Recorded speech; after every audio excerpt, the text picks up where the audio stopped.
नाज़रीन, आप देख रहे हैं पाक न्यूज पाकिस्तान की आवाज और मैं हूं आपकी होस्ट निदा राना।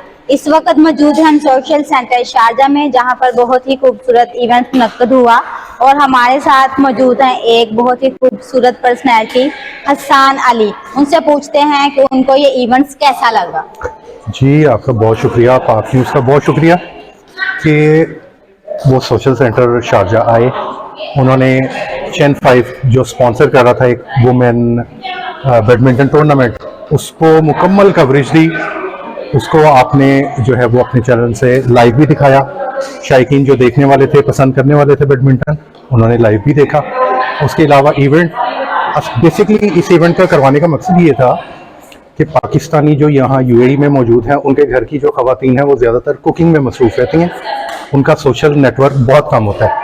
तो हमारी कोशिश ये थी कि उन ख़वातीन को उनके घरों से निकाल के तो इस इवेंट में उनको पार्टिसिपेट करवाया जाए, ताकि वो थोड़ा बहुत अपनी गेम की तरफ, अपनी सेहत की तरफ भी ध्यान दें। पाक न्यूज फर्स्ट चैनल है जो यूएई गवर्नमेंट ने अप्रूव किया है, तो उसके बारे में आप क्या कहना चाहते हैं। पाक न्यूज ने यहाँ पे लाइव कवरेज दी है, यहाँ पे पाक न्यूज की पूरी टीम आई है, उसके बारे में आप क्या जी जी बिल्कुल। पाक न्यूज़ के नाम से वैसे ही मोहब्बत है, क्योंकि पाकिस्तान का नाम आ जाता है।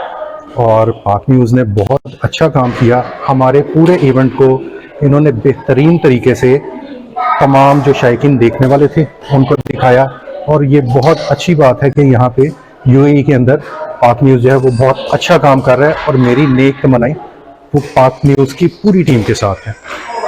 जी नाज़रीन, इसके बाद मिलते हैं हम नेक्स्ट के साथ, तब तक के लिए अल्लाह हाफिज। आप देख रहे हैं पाक न्यूज, पाकिस्तान की आवाज।